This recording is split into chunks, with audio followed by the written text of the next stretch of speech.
wrangle up your llamas, reconnect with your dad under false pretenses, and settle in as we discuss episode 4 of Twin Peaks.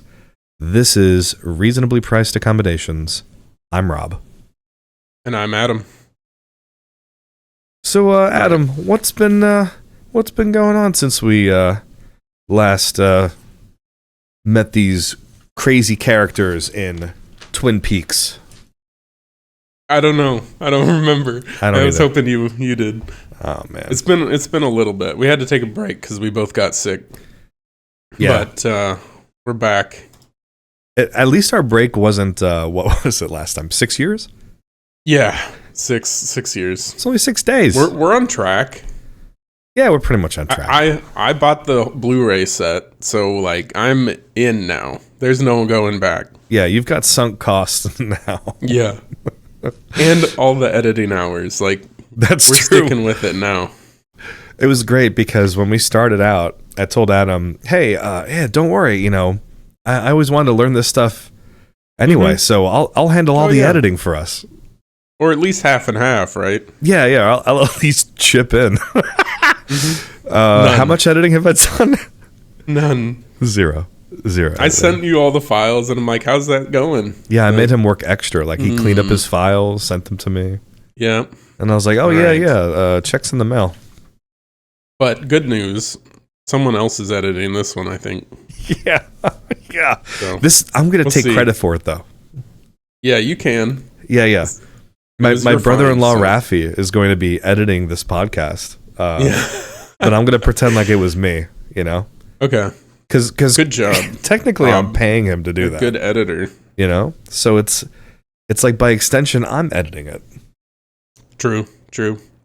I'm gonna be like the Edison of podcast editing. I'm just gonna take credit for everyone else's work. Yeah, that's a good idea. All right, let's start talking about this episode 4. Without further ado. Yes. So it starts out, and we have Laura's mom. I can't remember her name. Me neither. I remember the actress's name, Grace, because we dogged on her so bad. You know the movie I was thinking of that I couldn't remember? Requiem for a Dream. Isn't she the mom in that movie? She's the methed out mom. Yes. That's on the why diet I pills. said. Yeah, that's why back then one of us said. I think I said methed out mom. Yeah. But we both had that picture in our mind, and we couldn't remember why. Yeah. Yes, exactly. Okay. Wow. Mystery solved. Grace did an absolutely stellar job in that movie because that's the only thing I can think about when I see her face. Yeah. That's Clearly. who I see when I see her. Yep. Well, Grace here, Laura's mom, is sitting down with the cops and doing what are those called? They're drawing a picture of the face. Yeah. What is the name? I don't know. A sketch. She's with the sketch artist. She's sitting with a sketch artist. Yeah. Actually, I have a question. Why did it take this long for the freaking sketch artist? Why are they doing this now? How many days Bob have passed? 3 years ago. This has been. Well, she saw Bob in a vision, not in real life. Oh, is that what they're saying? I missed that part. I thought it was like he was in the apartment. No. I mean, he might have been, but she saw it in a vision. Okay. So that's why they didn't do it before. But still, it's been like multiple days. Yeah. At least. Yeah. And now they're doing this. It's like approaching a week later. Yeah. And Laura's mom's telling the cops about her vision, basically, a Bob. That's what the sketch artist is drawing. Yeah. And Leland mentions that she's had 2 visions, and her other vision. So we saw that first vision when, like, she freaked out, and then we saw Bob hiding behind the bed, Laura's bed. Right. That one seemed pretty clear that she was remembering something or seeing something. It wasn't real. And then there's another scene that happened way back in episode 1 that we didn't, at least at the time, realize that it was her vision. but she had the vision of a gloved hand lifting a rock and finding Laura's necklace. Oh, you remember that scene way back? Yeah. That's right. I So forgot that was that she one was of- saying that was a vision. Yeah. And I think in this episode, confirm who that was, don't we? I thought we always knew that was Dr. Jacoby, no? Dr. Jacoby. Yeah, maybe we already knew for sure, but yeah, in this one, like, it also is double confirmed, I guess, but yeah, and next, so I thought that was a cool callback to that scene, because back then we didn't realize, or at least I didn't put it together, that was anything other than like something that was happening at that time. Yeah, I totally it was also read it that way too.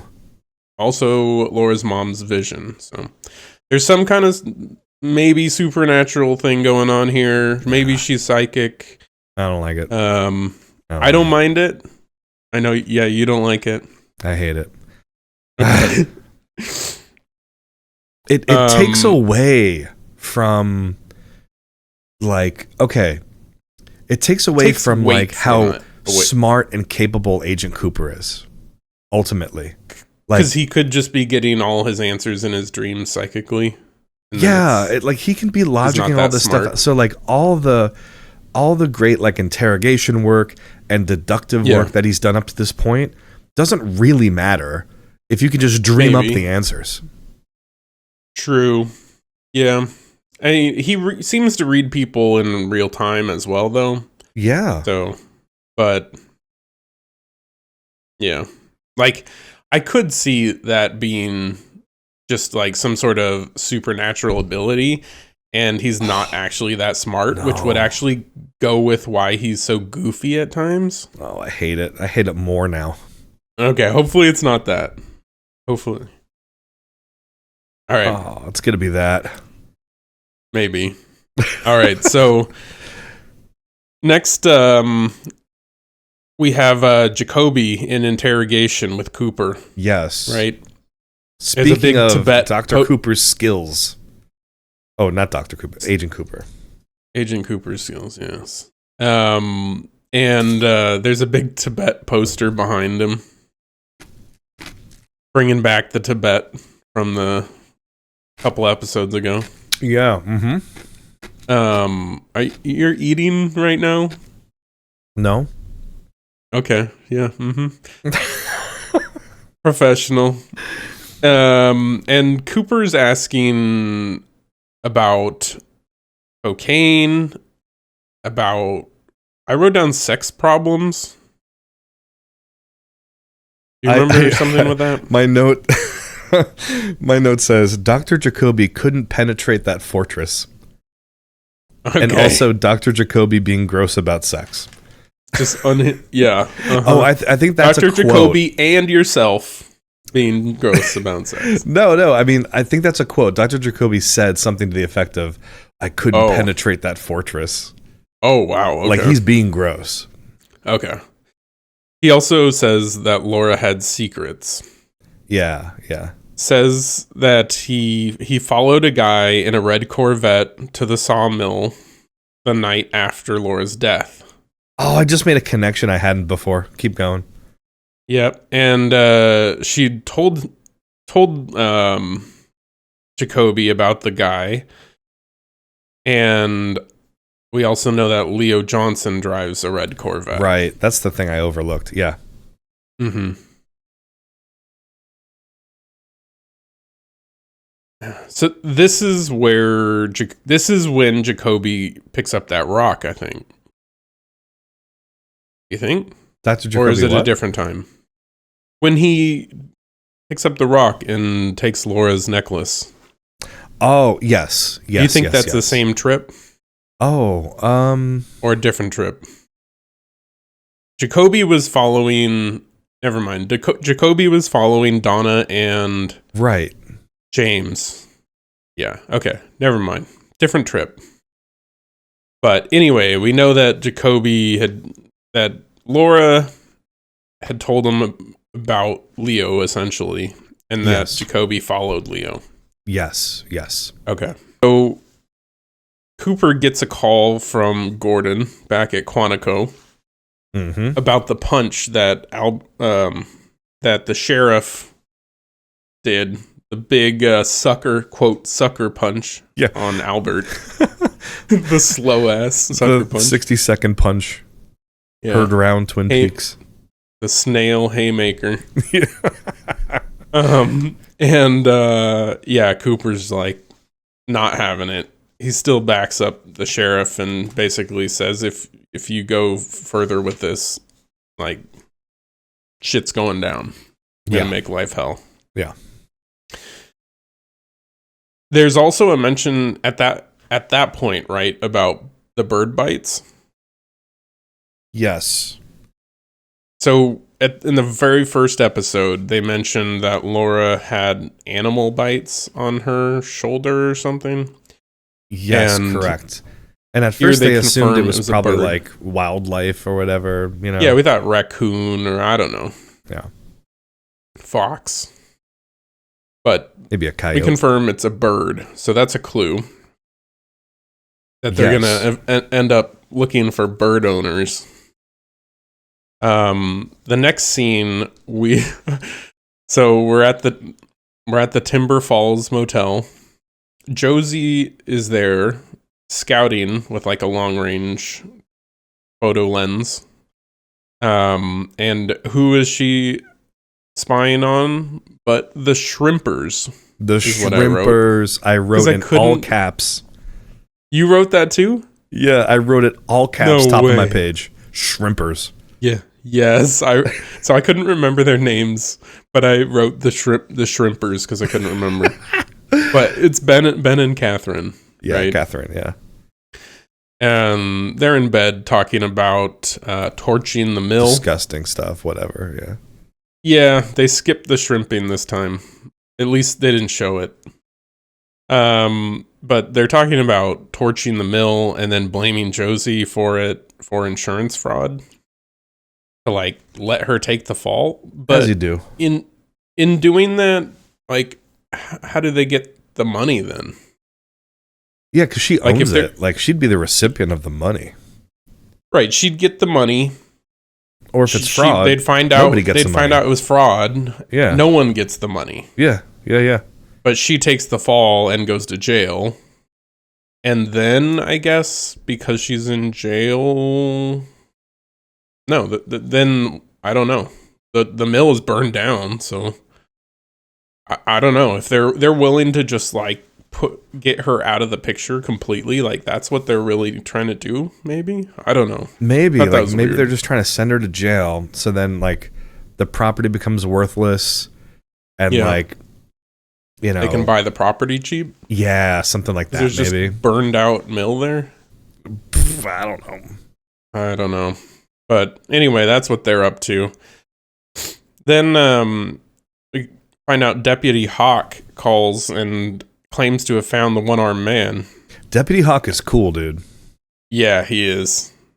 Badass. Yeah. Not so of Deputy Andy. No, Andy. Oh, Drops his fucking gun.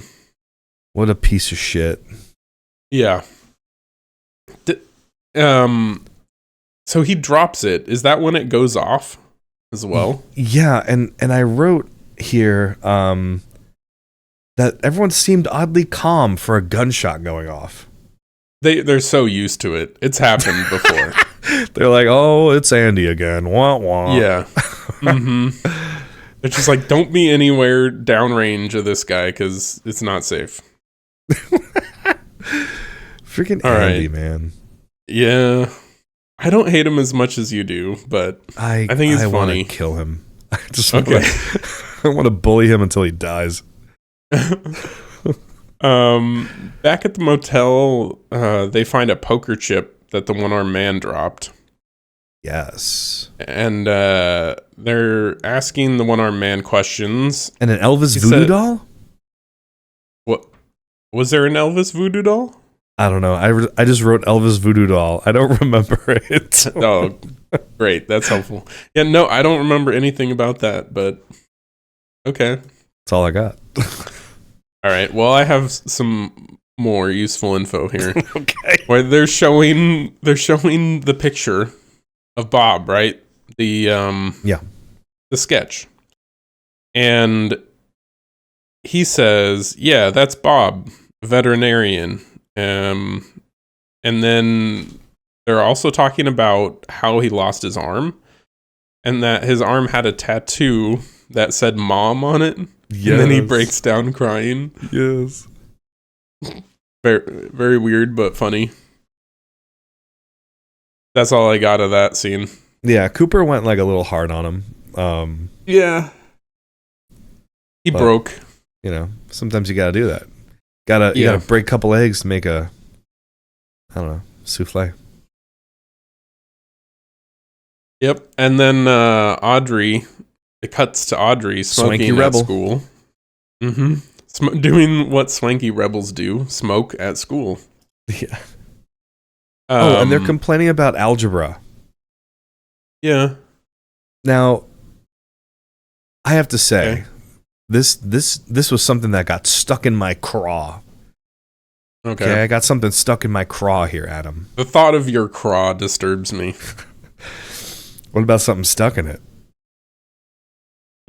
I'm more concerned about the craw than the thing stuck in it. Oh, okay. That's interesting. I've learned a little bit about you. Okay. But they're complaining about how you don't need algebra in real life. I have to say, algebra's like, out of all of the different kinds of math you take in school, algebra's the one that you always use. Yeah, it's the most common. It's like basic stuff. Yeah. You need algebra all the time, man, when you're trying to figure anything out. So anyway. It'd be different if they were like, oh, geometry. I'm not going to be figuring out areas. And like calculus. Like, I get it. Yeah. You don't need calculus every day. Yeah. Sometimes the geometry, but not that much. But anyway, Audrey tells Donna that she's going to try to get Cooper to fall in love with her and wants to get married to Cooper. And her idea of getting his interest even more than she already is by helping solve the case. Yes. So we now have Audrey on the case as well, using what she knows. Audrey thinks that Laura might have been working at One-Eye Jack's, which we had suspected as well. Yes. Confirms that Ronette worked with Laura at her dad's perfume section at the department store. Also all stuff that we kind of knew or put together. Yeah, this like sets it all in stone. It's like, all right, cool. We had the right idea here. Yeah. And it's like an epic team up, like Donna, James, and Swanky Rebel. Like they're all on the case together now. Yeah. It's starting to turn into an episode of Ghost Rider, you know? You ever see Ghost Rider? The one from like the 90s? Yeah, the PBS show? Yeah. Ghost Rider. Word. For a minute, I thought you were saying like Rider with a D. Oh, like with Nick Cage? Oh, yeah, like that. Like the comic one. And I was like, wait a minute. Okay, yes. Writer. Yes. That was a good show. I'm a New Yorker. All of our consonants are like soft. Yeah. Here too. All right. So Norma's at the diner and we have her husband Hank's lawyer there, right? Yes, Mr. William. Yeah, and he wants her to help appeal to the judge, like confirming that he's changed. Oh, that's right. Yes. And like speaking on his behalf, saying like, yes, judge, please let him out. That kind of thing. Yeah, and then I love how when it comes to it, Norma gives the most half-hearted, like, yeah, you know, he's all right. You could let him out, I guess. Yeah. He did the bare minimum to be like, to not get in trouble if Hank got out. Yeah. And then Hank would be like, what the fuck? And then like beat her or something. Yeah. Or but worse. But also the minimum so that maybe he would hopefully stay in jail. Yeah, exactly. Yeah. We confirm that she owns the diner, not Hank. Yes. And she says that she would hire him to work there. Because, the judges are like, oh, what's the plan? Is he going to be able to get a job, or is he going to be unemployed and then get back into crime, right? Right.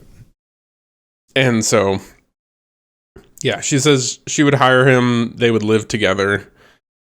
He seems pretty sinister to me. Yes. And he's real fidgety. He's fidgeting with a 3 domino piece. Yeah, what's that about? I don't know, but it will come in later in this episode. Maybe it's just like his calling card or something. Like he would like take people out and then leave the 3 domino or something. I don't know. Oh man, that's really specific. And then they let him keep that in jail too. Yeah, then they keep it. Yeah. I know this is your calling card for murdering people, but yeah, you could keep that. Yeah. It's a personal item. They allow them one personal item. Yep. So after we find, hold on. So next we're going to be heading to the vet clinic. Yeah, we are. This is because we found out that information about the bird bites. And then Lucy was going through trying to figure out all the bird owners. Yes, and the or was that later? No, that's right. There's a mention of that, and also the fact that Bob is the vet. So yeah, the one-armed man said Bob's the vet here. Yeah. Did you notice what the sign said on the vet clinic? No, what did it say? It said veterinarian clinic or whatever, but then it said in like quotes, or not in quotes, but it said aid to the beast incarnate as like the slogan above the door. What? Say that again. Aid to the beast incarnate. Jesus Christ. Like the devil. Yeah. Right? So remember way back I think it was in Cooper's dream, Mike or Bob was saying something about the devil in me. Yes. And it seemed very culty, ritual. Yeah. Satan. So yeah, seeing that, it was just like huge red flags going off there. Whoa, great catch. I totally went right by that. Great catch. Yeah. So Cooper is in there asking around, and this was just such a beautiful scene where Cooper and is it the vet clinic worker are talking there? Yeah. And then there's a person that leads their llama like right in between them. Llama. And the best part is that this llama, real llama, like pauses and stares Cooper dead in the face for like a whole second before it keeps moving on. Yeah. That was so amazing. I wondered if like that was just luck and the llama did that, or if it was luck and they kept the shot. Yeah, or like maybe they put something on Cooper's face that would smell attractive to the llama and it might like pause there and look at him. I don't know, but it was just perfect. Yeah. So funny. Yeah. Another one of those like little moments. Yeah. Those are the things I like the most in this show. Yep. Yeah, it keeps me coming back. Andy also is sent off to buy some twine. Yeah, good. At the nearby store. Good. Go away, Andy. To see if it matches the twine that was found at the train yard, I think, where Ronette was. Or maybe it was around Laura's wrists or something. Yeah. I don't know. Go look at some string. Yeah, one Andy. of the two. Go look at some string. Let us know what the string looks like, Andy. We'll be over here doing the real work. Exactly. Maybe he should just leave his gun behind, though. Yeah. Yeah. Leave your gun with anybody else. Yeah. We next have Bobby and Shelly. Speaking of guns. Yeah. The pimp pistol. Bobby spills on the... Hold on. Yeah, he's spilling all right. So Bobby is talking to Shelly and telling her all about what he knows about the drug trafficking that Leo was doing, that he was involved in. But he's kind of leaving that out. Yeah. It's so funny how it's like obvious how Bobby is just this little like knucklehead in the operation, you know? Oh, he's just a stupid kid. He's the patsy if things go bad. And he has like such a bigger like view of himself. Ego. Yeah. Then like it's so undeserved. It's so undeserved. Yeah. So then Shelly spills the beans on the bloody jacket that she had hidden. Yeah. She shows Bobby, and Bobby has an idea. They're gonna pin it on Leo. Yeah, Bobby runs his two brain cells together. Yeah, but they don't know if he actually killed Leo, but it almost sounded like, I don't know. It sounded like they didn't actually believe it was Leo, but they were gonna pin it on Leo. Yeah, I don't know. I got that impression. No. They don't. Yeah, they really don't care. They're not like, oh, maybe he actually did it. No, they're like, let's pin this on Leo, so get him out of the way, so we can keep fucking. Yeah, exactly. It's like no interest in helping the authorities or justice. Exactly. It is entirely and merely to get rid of Leo. This is an opportunity. Yeah. We're back at the police office. Or is that? Okay. All right. Restarting. So next we're back at the police department, and it's clear that Andy and Lucy are having a fight. Something happened. A lover's spat. Yeah, something happened. Lucy won't speak to him. Andy doesn't seem to know why. And then Andy doesn't seem to know anything. No. And then he gets taken down by force, essentially, to the gun range. Yeah. With the sheriff and Cooper. Yeah, they're trying to prop him up. They're trying to make their little boy a man. Yeah. Cooper is an absolute dead-eye marksman. Yeah, of course. But Andy couldn't hit the broadside of a barn. Of course he can't. Yeah. What is he good at? I don't know at? that there's nothing. That's right. Eating donuts. Maybe he's the one who gets the donuts, and then Lucy sets them out. He drives, picks them up, because Lucy's got to stay at the station in case anyone comes in, right? Oh, that's true. His whole job is just supplying the station with the donuts and coffee. He's the delivery boy. That's what... I don't even think they let him order it, really. I think Lucy orders it. Yeah, his job is just to pick it up. Mm-hmm.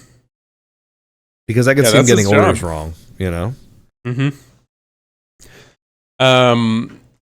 I don't know that there's anything more at the police station there. Just that, no, just the, you know. They're talking about the bird bites. Yeah, I just wrote, yo, I want to hang out with Hawk. Hawk is a stone cold killer. Yeah. He's such a badass. Yeah. I think this is when we get more into the bird bites of Lucy doing research to try to figure out who the owners of the birds in town are. You're right, and that's why my last note reads, Lucy needs Excel. Because I think she's going through true. The folders are arranged alphabetically, but by pet name, not by owner name, or something weird like that. Yep. Yeah, and she just needs a sort function. Yeah, and she's just like, okay, just raw dogging these folders, man. Just it's gonna take a while. Yeah. Next, Norma and Shelley at the diner. They're having a moment bonding over having abusive husbands while also dating other men. Oh, I also noticed how Toad always opens doors for ladies, but never tips them. Toad? Yeah, Toad. Who's Toad? He's just that mean mugging guy, that customer in the beginning of the scene that kind of opens it up. Oh, okay. Yeah, okay. Yeah. We'll see if he ever comes back. Or if he ever tips. Yeah, probably not. James is in the diner. He calls. Wait. I just have a note that says James in diner calls Donna. Yeah, the cousin that looks just like Donna? Not yet. Oh. So, okay. All right, restarting. So James is in the diner and is talking to Donna. Donna's talking about or complaining about how her... Fuck, what the hell? So Donna's dad is complaining about diet lasagna. Okay, yeah. Okay, hold on. Roll it back here. All right, edit that out. Restarting. So James is in the diner using the phone, talking to Donna. There was nothing important that they actually talked about, but I love that Donna's like in the background. Donna's dad is in the background complaining about diet lasagna. What? I have no notes on this. That's so funny. I forgot about this. Yeah, it's like something like that better not be diet lasagna. That's the worst kind of lasagna. Yeah, that was the era of diet everything though. So oh yeah, and it was sense. Like low fat everything too, or low sodium, low fat, high sugar. Yeah. Get that lasagna with no fat, but like 50 grams of sugar. Per serving in there. But I just thought that diet lasagna was a funny idea. We then have Madeline. If you remember from before, that is Laura's cousin, played by the same actress who plays Laura. Yeah, 100%. She shows up, and James is just like, "What the fuck?" Yeah, he's didn't floored. ever meet her. Yeah, did not ever meet Madeline before. Clearly, it's like seeing a ghost, but with dyed hair. Yeah. And I mean, they talk a little bit, but nothing really. James is just, shocked. Yeah, it just really shows how messed up he still is over Laura. Yeah, it's true. And I wrote, we have new music in this moment. Oh, I didn't notice this new one. music for the soundtrack. Yeah, this is unique song number 5, maybe. Yeah. Next, we have Hank getting out on parole. Mm-hmm. It's nothing crazy happening there. It's just like the big confirmation that the judge granted him parole. Yep, and Ed's gonna get in trouble. Probably. We now have Ben Horn, who's trying to sell the mill to Icelandic people. Yeah. What do they call? What are Icelandic people called? I don't know, but he's like doing like the cheese eaters are catching strays again. He says something to the effect of like, "Oh yeah, what happens when you put the Norwegians and the Swedes together?" or something like some kind of like joke. Yeah. But they're dogging on the Norwegians again. Yeah, I thought. always. Yeah. This time the Swedes are in there too. Yeah, but not in a terribly like negative way. Just the Norwegians, I think. Those Norwegians, man. They don't deserve it. Icelanders, that's what it is. Oh, Icelanders. Yes, maybe that was it. Yeah. But he's trying to convince them now. But Donna comes in, and she is saying that she wants a. No, not she's Donna. Worried. Yeah. No, the swanky rebel. Oh, you're right. Not Donna. Audrey. Audrey. Yes, Audrey. Sorry. So Audrey comes in and is saying like, "Oh, I'm having a change of heart, and I want to be able to take over the family business, your business, if something happens, and I've changed. I want to work at your company." Yeah, she really just works him over. Yeah, I mean he owns a department store with the perfume counter. Yeah. So it wasn't just a perfume store, but like we thought it was just a perfume store, but it must be more like a department store, basically, which makes more sense. It does. So he owns the whole department store, apparently. Mm-hmm. And she says she wants to work at the perfume department. And it's clear to me that she is just bullshitting him and manipulating him. And she just wants to basically get in the same position that Laura and Ronette were before they were abducted and Laura was murdered, and to try to scout things out, figure out what happened to get in with Cooper. Yes, and it's strange because, this is always like the position they would use to, like, I don't know, like prep these girls for this. And there's no way he's going to let his daughter fall into that, is he? But she might be able, I'm sure she's thinking she'll be able to see something from the inside. Yeah, she wants to have their kind of perspective to see what characters are around this perfume department. And maybe someone who's working there might not even know that she's a daughter. I don't know. Yeah, no, but that's her goal. I can see it. Yeah, and that's pretty much it on that scene. Yeah, it's then moving on to, we have confirmation that the bird bites were from a parrot or myna bird. So that narrows down what bird Lucy's looking for. Yeah, and we also have a confirmation of the object with the J in Laura's stomach was part of a poker chip that was from One-Eyed Jack's. Yes, and there's also, before the scene ends, there's a little bit more confirmation that the myna bird, there's a myna bird named Waldo. So they kind of pin it down.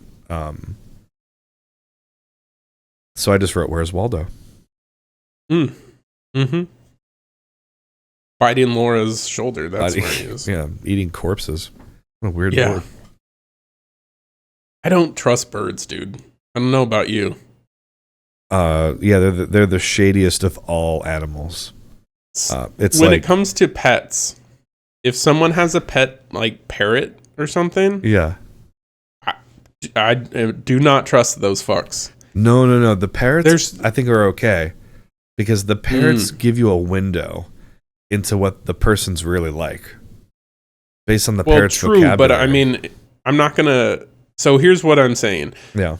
So I had, with a dog or a cat, I can read those animals pretty well to know if they're going to, attack me. Yeah.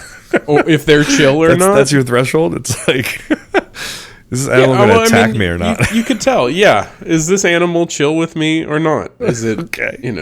And then I can, if it's not, I'll keep back, don't encroach.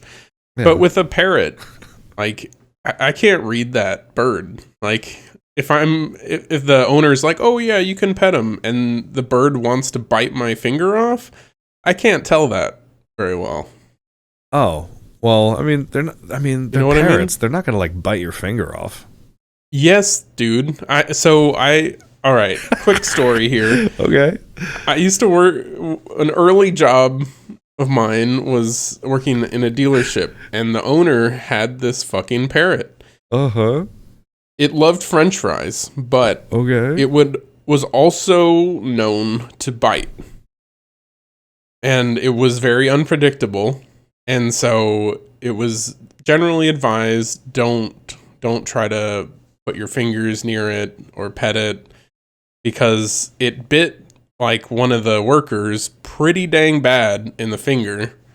And those guys, if they can crack nuts, they can crack your finger bone pretty easily. I don't know.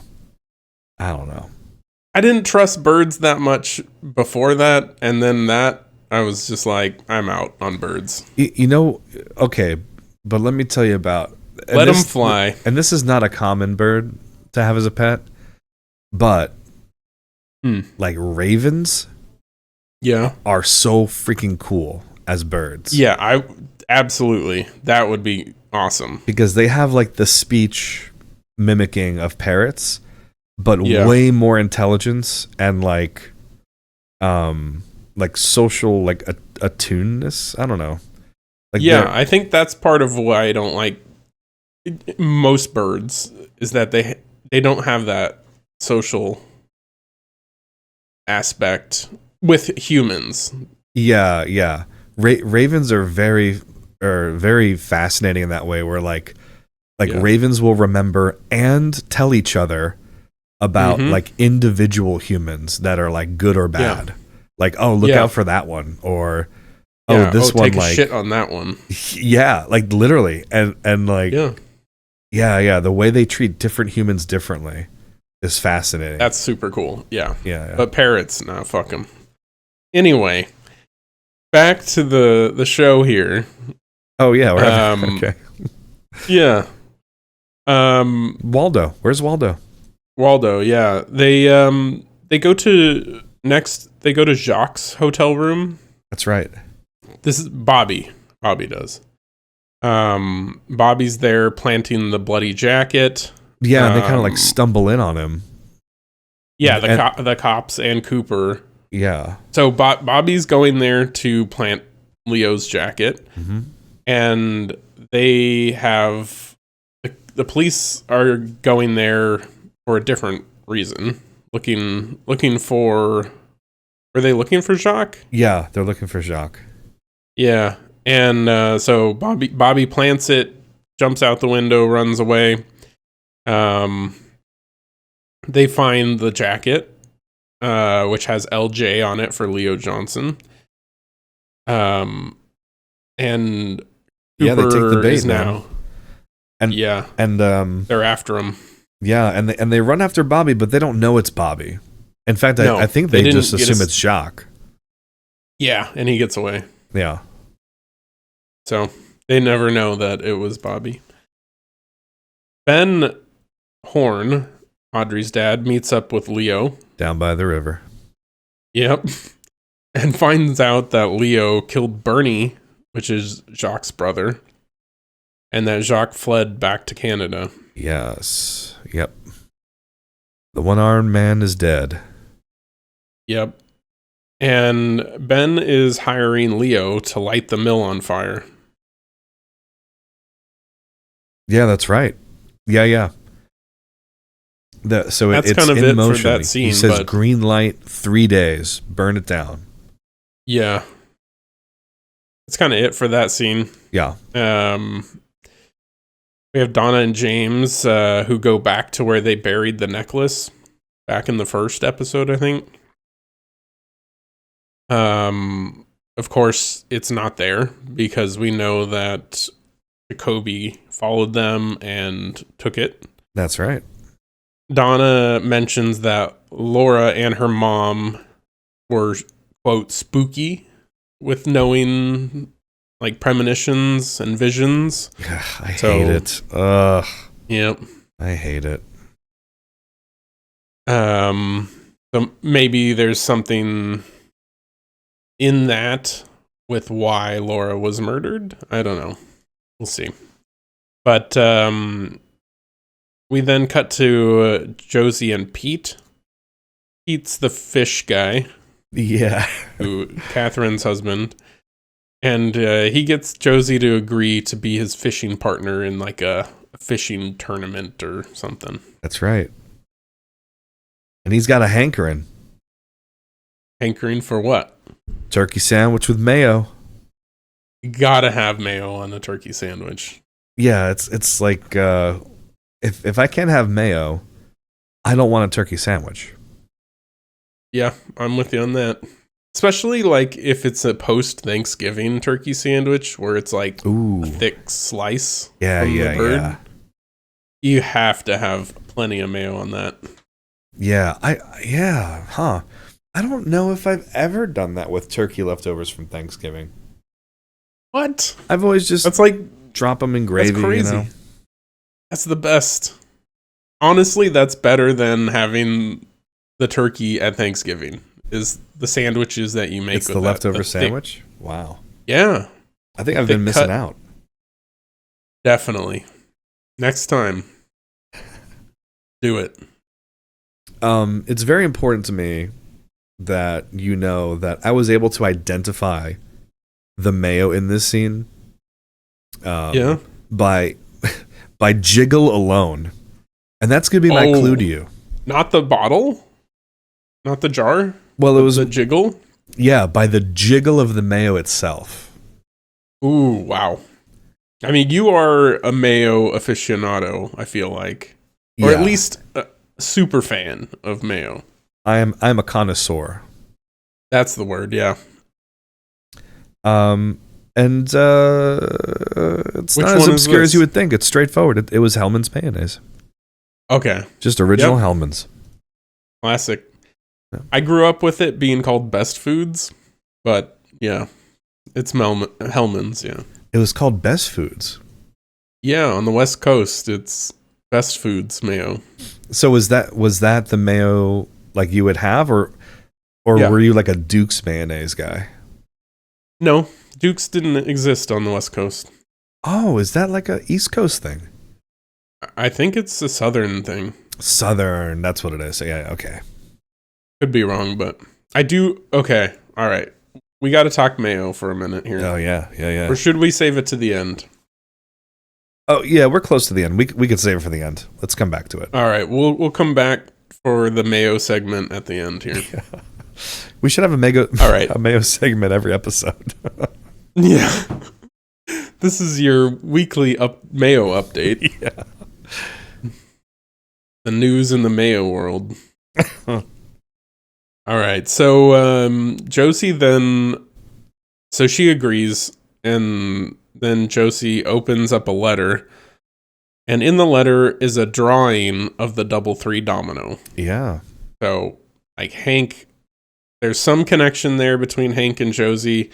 He's getting out, and he's sending a message to her to let her know, and probably threatening. Yeah, this guy's really serious about his domino branding. Yeah. Like no words, just the sketch. This is my calling photorealistic image of a domino. It was, dude, he must be a fucking amazing artist, because it was legit, like sketched with pencil, but photorealistic. It was a Hannibal Lecter sketch, you know? Yeah. Crazy. But yeah, that's it. That's the end of the episode. Good. So now, mayo. Now back to the mayo segment. What's your first of all? What's your favorite mayo? And then, are there any other honorable mention mayos? Okay, I mean, it's just Hellman's. I'm straight up a Hellman's mayo guy. Yeah. I have tried other mayos. I genuinely like Hellman's better. What have you I tried? was never married to Hellman's. But yeah, there's some I like it better. Duke's is like, it's like a weird kind of sweet for me. It's different.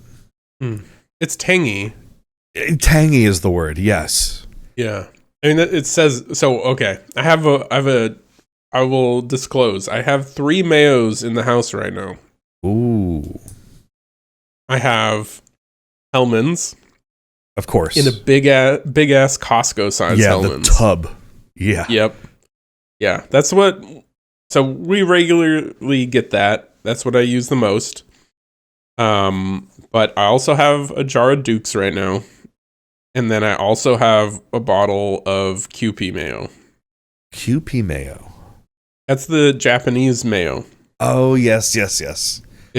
So that one has more egg yolks in it. So it's a little more yellow. It's a little richer. And then it also has MSG, so it tastes fucking great. I do have to try that. I haven't. And I have seen it, like, drizzled on food. Yeah. I've heard good things about it. The reason why... So if I had to pick 2, it would be Hellman's and QP. Yeah. And that's because I feel like there's some instances where you cannot have that much QP. Like if you're doing a tuna sandwich or an egg salad sandwich, which has a good amount of mayo. Yeah, you need volume. It's just too much of the QP. Yeah. It's too intense, I would say. Yeah, I can. Okay, so I'm okay with that because I see it as 2 different things. Yeah. The mayo purist side of me is like, okay, if you're going to be mayonnaise, you got to be good mayonnaise, no gimmicks. So that's the Hellman's. Yeah. Hellman's is the absolute workhorse. It's like you could use it in anything. It's so good. And then the other side is, okay, if you want to make like a novel, different kind of mayo, that's fine. As long as you're also like okay with you being relegated to the like lesser mayo category. Like there's like a subcategory. It's like supporting cast novelty mayo. And that's where I put like the Chipotle mayo mixes and aiolis and stuff like that. Oh yeah. And then it's just like if you're yummy, great, no problem. But you're not. Yeah. You're not going to win the best mayo award. No, you're not going to win best. Yeah. I do like the tanginess of Duke's, but there's something like almost dusty about it. Yeah, I don't know how to describe it. Like it's not bad. No, like I wouldn't crap on it. It's just doesn't have just that not to my taste. It's not clean like Hellman's. There's something clean about the it's a dirty mayo. Yeah. Duke's dirty mayo. I will say, so I think the best. So one, I really like homemade. It's super good. Great. I mean, you can adjust it however you want. But sure. Just a basic homemade mayo. Yeah. Amazing. If you want to work that hard. But yeah, it's not that bad. But I think my favorite mayo ever was in Belgium, which they know I don't know. Mayo. They fucking know their mayo, man. They are kings of mayo. Yeah, yeah. You order French fries, it's coming with mayo on the side to dip it in. Yeah, that's how I got into. So I am a mayo on fries person. I don't do ketchup. Yes, me too. And I got into that. I mean, I'll do ketchup sometimes, but I don't do ketchup. Mayo is better. I am above. Ketchup is below my station. Oh wow, yeah. I was introduced to mayo on fries by this place in the village here called Pommes Frites. It was a Belgian French fry place, and all their dips were like mayo based, and they had like different things or whatever, but it was all about mayo, and I was like, that's like weird. Like if I thought it was weird too. Yeah, it because the way I thought about mayo back then Actually, back then I used to never eat mayo. It was like gross to me. Yeah. I wasn't big on mayo around, this was my early 20s. I think I was 20 years old when I went to Belgium.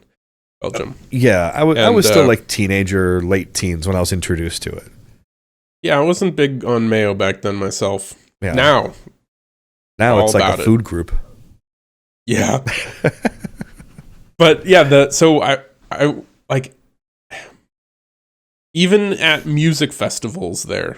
So I went to different places, but I also went to a music festival, and there there's a bunch of little food carts around, and I go up there not knowing what I'm gonna run into, and I'm like, fuck it, I'll just get some fries.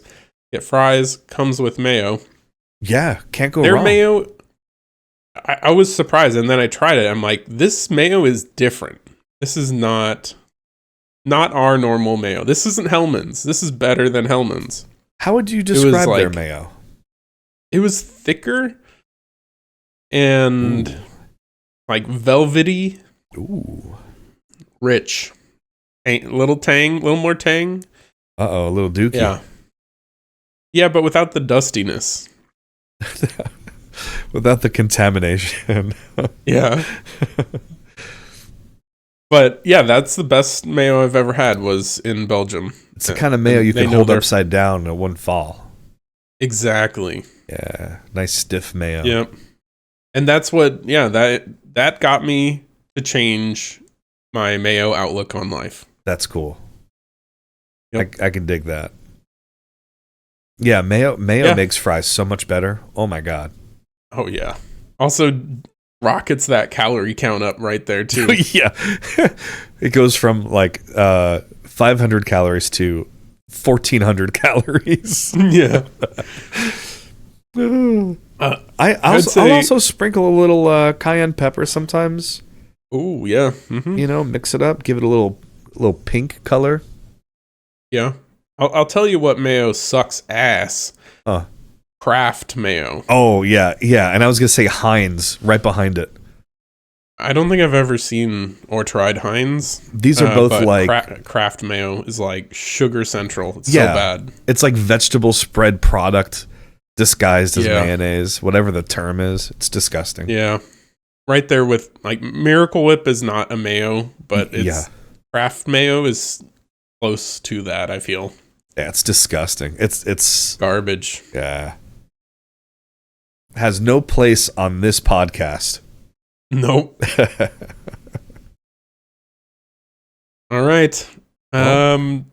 Is there anything else to discuss? I just thought that this episode was again like kind of straightforward. It's the show has settled down a little bit. And it's moving along in the direction more or less that we're expecting it to. I think towards the end a few new loose ends are sprinkled out there, like Hank coming out of jail, and now all of a sudden there's some link between Josie and Hank, and I'm wondering what that's about. And Bernie's dead. Yeah. All right, I guess they're gonna burn down the mill. So now it's like we have a 3-day countdown. Maybe that's a 3-episode countdown, maybe less. So something's gonna have to give. So there are some things in motion here. The now Audrey is going to, start the job at the department store, and we might be able to see something there and learn a little bit more about like that trafficking side from the inside. Yep. But no, I think we're kind of just moving along now. And I'm waiting to see if there's another like holy crap, kind of episode. But it doesn't feel like we're in that. Now we're just observing how it kind of gets solved, I think. And you have like these two competing teams of the adults and the kids now with from different perspectives. Yeah. And they each have their own unique methods that the others don't have access to. Yeah. And everyone's trying to, solve the case. Yep. And Bobby's just being a shitbird. Yeah. All right. Well, that has been episode 5 of Reasonably Priced Accommodations, along with your first Mayo update of the week. I'm Adam. And I'm Rob.